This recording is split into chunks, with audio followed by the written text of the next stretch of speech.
So my computer parts have arrived faster than I expected.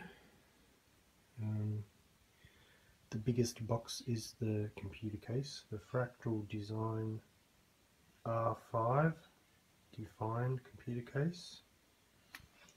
It says it's a blackout edition with Windows side panel.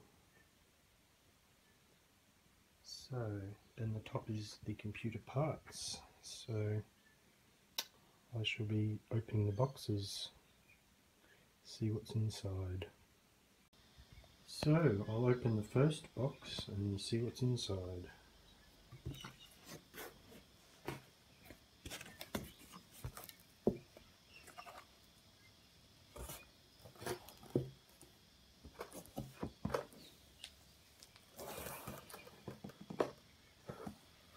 Okay, we have a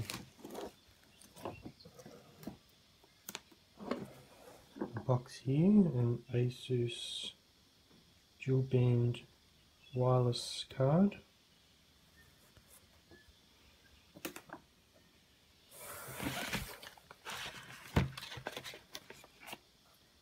We have a Samsung 850 EVO M2 500GB SSD.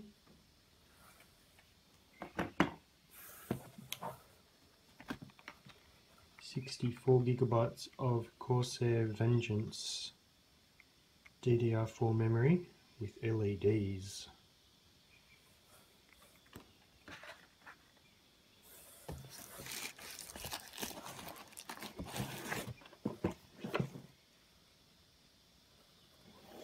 One Intel Core i7 processor, 6700.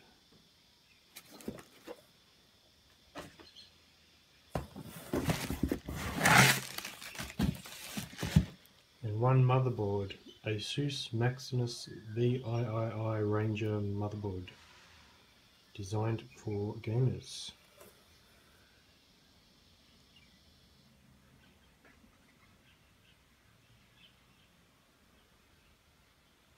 So this is the Fractal Design R5 Define mid-tower computer case.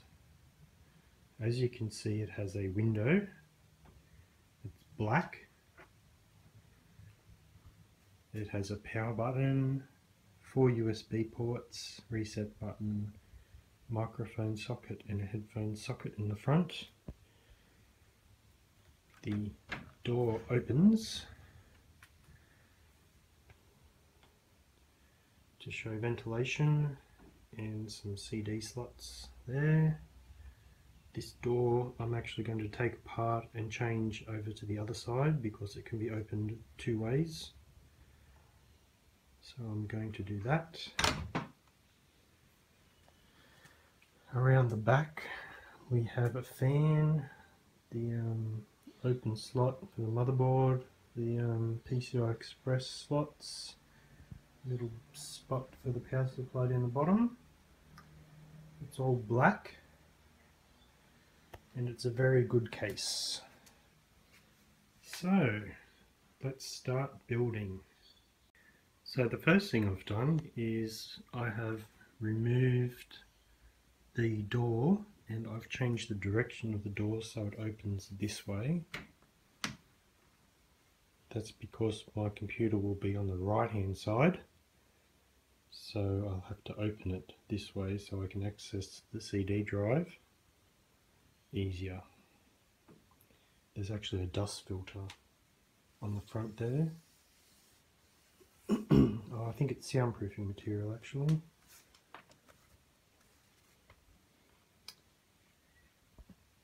So now we'll take the case apart and have a look inside. Okay, so this is inside the case.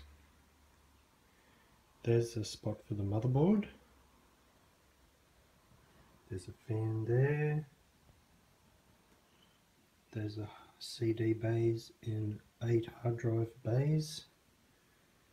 There's 2 SSD hard drive mounts on the back. There's another fan near the hard drive bays in there.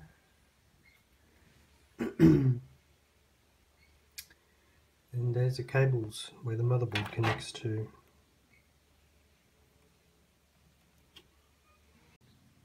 So I've installed the power supply, an EVGA Supernova 650G, 650 watt power supply. I've installed the standoffs for the ATX motherboard. They're those gold coloured screws you can see protruding from the case. So the next step is to get the motherboard out and start putting the CPU, the RAM and the memory card on the motherboard. So there's the motherboard. The first step will be to install the CPU into the motherboard. The second step will be install the memory into the memory slots, and the third step will be to install the SSD solid state drive into the motherboard as well.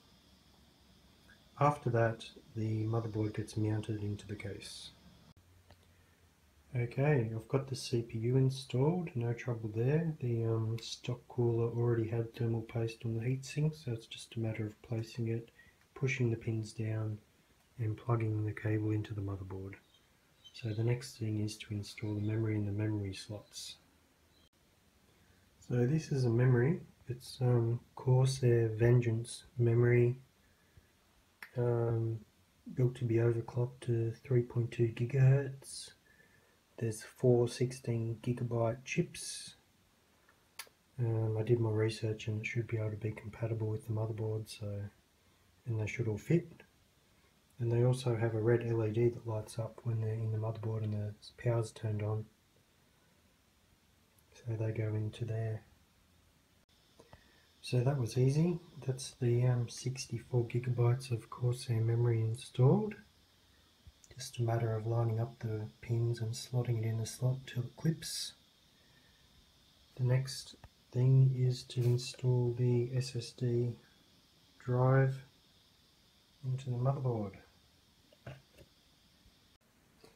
So the 500GB M2 SSD drive is installed. It just required a spacer and a screw that came with the box.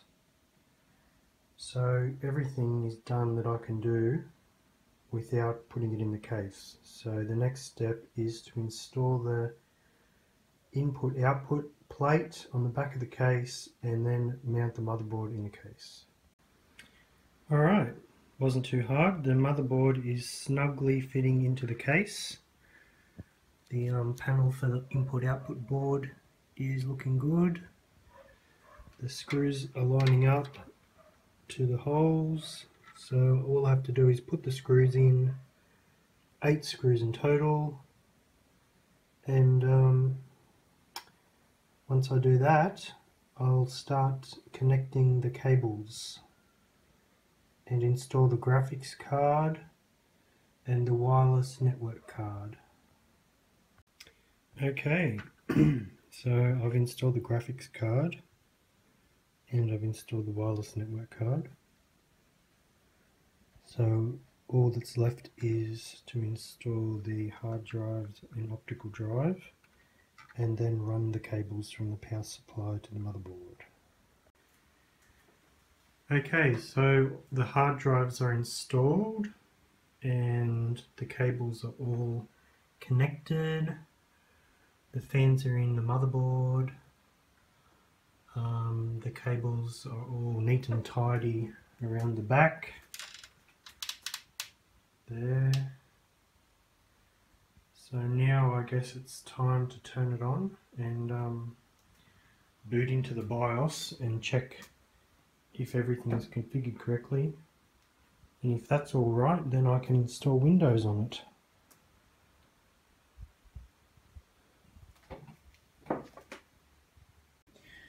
Okay, the computer's powered on and the monitor's working. It's telling me the hard drives are working, the keyboard's connected, there's memory. So that's the computer there.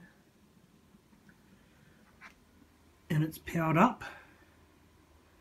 The RAM modules are flashing their LEDs and the The graphics card's all lit up.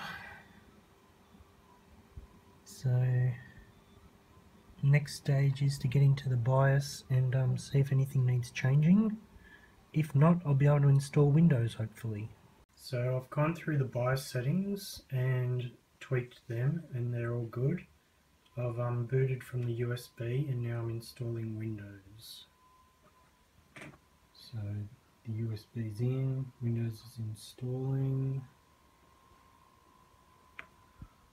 It's all going good at the moment. So the next step is to install the software and drivers.